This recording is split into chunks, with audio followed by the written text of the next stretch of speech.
أعوذ بالله من الشيطان الرجيم. Assalamualaikum warahmatullahi wabarakatuh. Pemirsa, insya Allah hari ini kita akan berkunjung ke salah satu klien kami tahun 2005. Beliau adalah seorang ibu yang mengalami sakit cukup parah. Sakitnya setiap habis asar, dada beliau seperti ditusuk-tusuk jarum, kemudian badannya lemes, gemeter, tidak bisa beraktivitas. Bahkan termasuk sholat pun beliau sambil berbaring. Nah, beliau sudah berobat ke beberapa rumah sakit, ke beberapa dokter, tapi ternyata penyakitnya tidak ditemukan, ya. Dan beliau juga sudah sempat beberapa kali opnam ketika itu. Kemudian beliau mencoba berobat ke alternatif, ya, termasuk ke paranormal, ke dukun dengan berbagai macam ritual, ternyata tidak sembuh juga. Kemudian 8 tahun kemudian beliau bertemu dengan kami terapi dengan ruqyah, kadang sepekan 2 kali, kadang sepekan sekali. Alhamdulillah, ya, selama 1 tahun kami tangani, akhirnya sembuh juga. Ketika beliau sakit, bahkan beliau sampai tidak bisa melakukan hubungan suami istri, ya. Tapi setelah kami tangani beberapa kali, alhamdulillah beliau sudah mulai bisa hubungan suami istri. Nah, ketika beliau hamil yang ketiga, dan alhamdulillah beliau sembuh total. Nah, untuk lebih jelasnya, mari kita langsung saja meluncur ke kediaman أعوذ beliau. بالله من الشيطان الرجيم. بسم الله الرحمن الرحيم. سبحان الذي أسرى بعبده ليلا من المسجد الحرام إلى المسجد الأقصى الذي باركنا حوله لنريه من آياتنا. Assalamualaikum warahmatullahi wabarakatuh, pemirsa, ya.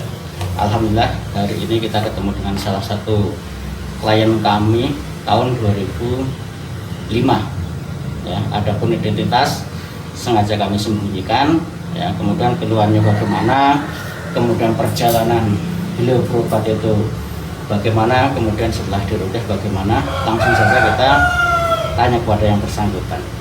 Ya Bu, monggo diceritakan saja dulu awal sakitnya itu bagaimana. Saya sakit pertama kali itu tahun 1997 ketika anak melahirkan anak yang kedua. Setelah melahirkan anak yang kedua umur 3 bulan, Iya.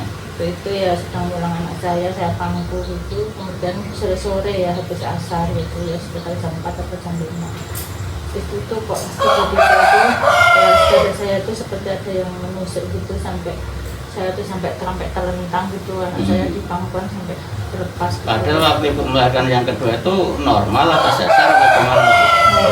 Normal. Sekali. Kemudian waktu melahirkan anak pertama nggak ada masalah. Tidak ada masalah. Jadi ketika melahirkan anak kedua umur berapa? 3 bulan. 3 bulan itu ya baru jenengan mengalami keluhan seperti tadi. Ya. Terus selain itu keluhannya apa aja itu tuh? Itu apa dadanya kalau sore itu kan sering nyeri gitu, sering kayak tusuk jarum sore itu, terus kedinginan gitu. Terus kalau habis wudu sholat maghrib itu mesti habis itu terus nggak bisa sholat dengan duduk, habis itu berbaring sholatnya maghrib sama isya. Iya. Karena sudah nggak bisa bangun, bicara juga sudah lemah gitu. Dan nanti setelah dikompres anak panas, baca-bacain juga sama suami itu, kayak gitu nanti jam 9 itu biasanya sudah ngomong dan seperti biasa, nggak ada kayak nggak ada sakit gitu. Oh gitu. Jadi keluhan itu munculnya hanya sore saja ya? Sore sampai malam? Sore sampai malam ya sekitar jam 9, setengah 10. Setelah itu bisa tidur biasa dulu? Biasa. Oh gitu. Dan besoknya pagi ya bisa kerja Aktivitas biasa. biasa. Saya masih jualan, saya masih masak, itu masih bisa. Cuman untuk membungkuk nggak bisa. Walaupun aktivitas biasa pun Jadi bungkuk nggak bisa. kalau jalan juga harus melebarkan dada gitu. Terus kalau dengan tidak sengaja membungkuk ataupun miring gitu nggak bisa. Jadi nanti pingsan gitu. Oh gitu. Tapi ya itu seringnya sakitnya menjelang asar, Asar. habis asar menjelang maghrib. Oh gitu. Terus langkah berikutnya apa Bu dengan sakit ini? Apakah jenengan ke dokter atau terapi alternatif atau apa itu waktu itu? Ya biasanya saya kalau ada keluhan kayak gitu, kalau misalnya habis sakit itu ya terus minta dibawa ke dokter, karena kan dia dikasih obat nyeri gitu, terus kadang obat mungkin entah apa yang dikasih saya nggak tahu, pokoknya. Ya diagnosa dari dokter apa sakitnya jenengan ini? Ya ini apa, nggak ada sakit itu kok katanya sakit, sampai saya itu kadang ngeyel sama dokternya, orang saya tuh sakit kok, sakit sini yang merasakan saya sakit, dada saya tuh sakit, saya tuh nyeri, jadi mau saya kasih obat apa, nggak ada apa-apa gitu, selalu gitu. Jadi jenengan sudah berobat ke berapa rumah sakit atau berapa dokter waktu itu?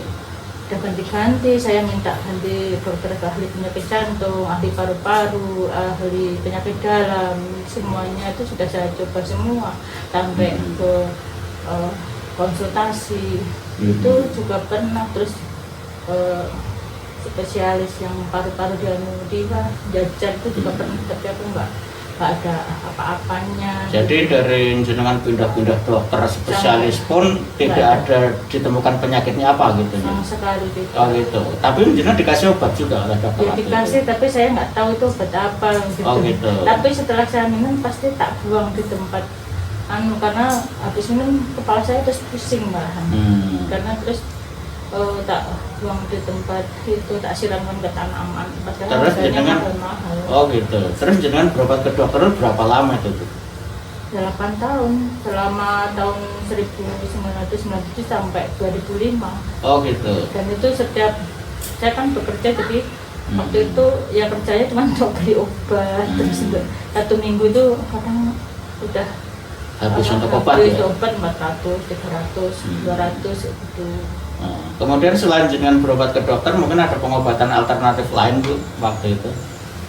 Iya pernah sih, karena saya nggak tahan, karena kalau sore sakit gitu ya bilang orang suruh begini tuh diturutin, misalnya kayak pijat urat aja, barangkali ada urat-urat yang gimana gitu, sampai 2 tahun seminggu 2 kali gitu. Terus disuruh ke termasuk ke dukun-dukun juga itu Bu? Iya, orang pinter? Iya seperti itu. Terus pengobatannya apa Bu? Metodenya di orang pinter itu apa itu pengobatannya? Ya pertama dulu ada yang dibawa ke pinggir sungai itu, disuruh duduk di atas kain kafan orang yang sudah meninggal katanya gitu, terus dikelilingi murid-muridnya, terus di atasnya kasih kitab, terus disuruh baca apa gitu ya. Kira-kira jenengan berobat ke dukun-dukun itu udah berapa dukun itu Bu? 1, 2, 3, 4. Intinya 4 ya, sekitar 4 dukun. Sekitar 4-an, dan itu beda-beda cara penanganannya. Ada yang dimandiin kembang, dipakai itu telur 9 telur dipecahin telur seluruh tubuh saya di sini sampai 9 telur bebek telur angsa gitu. Terus kemudian ada yang disuruh minum 7 kembang 7 rupa yang ada tulang mayatnya apa gitu. Dan waktu itu Ibu masih belum tahu ya kalau pengobatan seperti itu syirik begitu ya?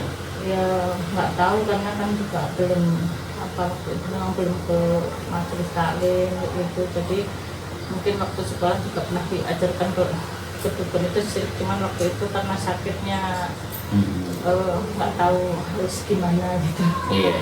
Gitu. Terus di sana selama berobat ke dukun ada perubahan apa begitu? Ada perkembangan apa? Kalau habis ke dukun itu ada kesembuhan sebentar. Oh gitu. Berapa hari itu sembuh. Terus kambuh lagi. Terus sembuh lagi. Pernah juga ada yang pengobatan yang katanya ditransfer itu juga ya. Transfer energi gitu. Jarak jauh gitu ya. Saya dikasih air. Terus kemudian airnya itu dikasih tulisan rahasia ya. Itu saya agak 1 bulan sembuh, tapi kembali lagi juga. Kalau sakit sampai panas, jadi saya itu panas. Oh gitu. Terus jenengan mulai ruqyah, mulai kenal dengan ruqyah itu ya. Sebelum ruqyah ke kami, jenengan sudah pernah ruqyah juga ya? Oh, iya. Di beberapa tempat ya? Iya sudah. Waktu itu kan memang pertama kali itu saya memang cerita ke teman gitu kan. saya tuh kok sakit dada seperti ini, di berobat kemana-mana nggak sembuh gitu. Terus temen saya tuh kasih saya buku kecil doa al-maksurat gitu. Oh gitu. Coba deh kamu hafalin ini dulu pagi sore gitu, kayaknya sakit kamu itu kok kayak nggak biasanya gitu kan. Terus saya bacain itu terus pagi sore gitu.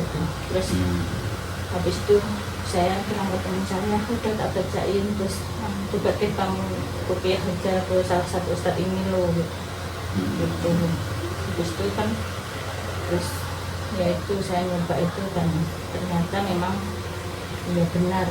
Ada reaksi ketika di ruqyah itu ya? Ada itu.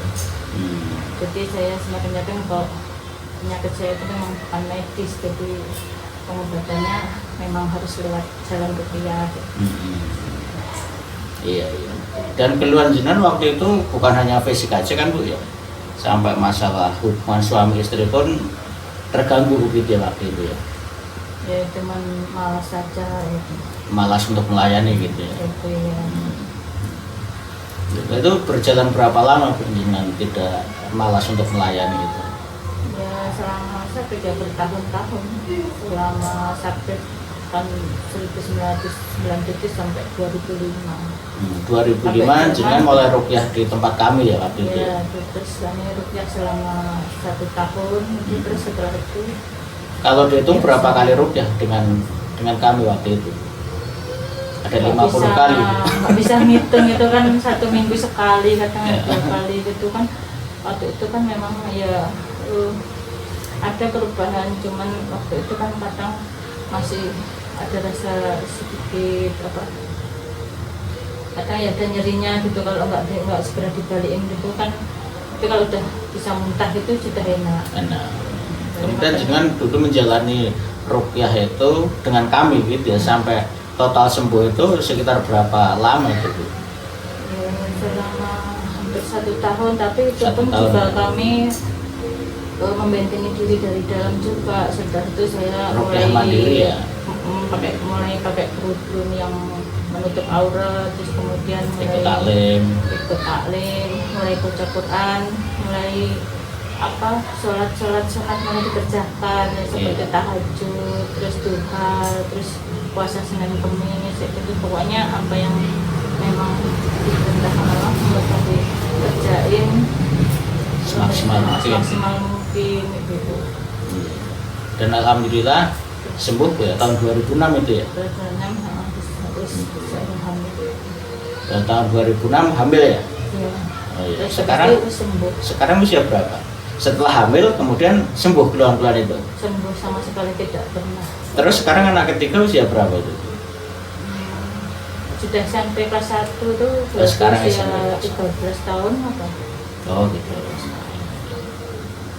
Ya begitu pemirsa, ini salah satu klien kami telah menceritakan keluhan-keluhannya begitu ya, kemudian juga perjalanan pengobatannya, dan alhamdulillah tahun 2005 ketemu dengan tim kami untuk ruqyah dan tahun 2006 sembuh. Ternyata ruqyah memang pada prinsipnya sama dengan pengobatan medis. Ada yang sekali diruqyah sembuh, ada yang 2 kali, bahkan ibu ini sudah berulang kali, bahkan sampai 50 kalian diruqyah begitu baru sembuh alhamdulillah, dan dalam jangka waktu 1 tahun.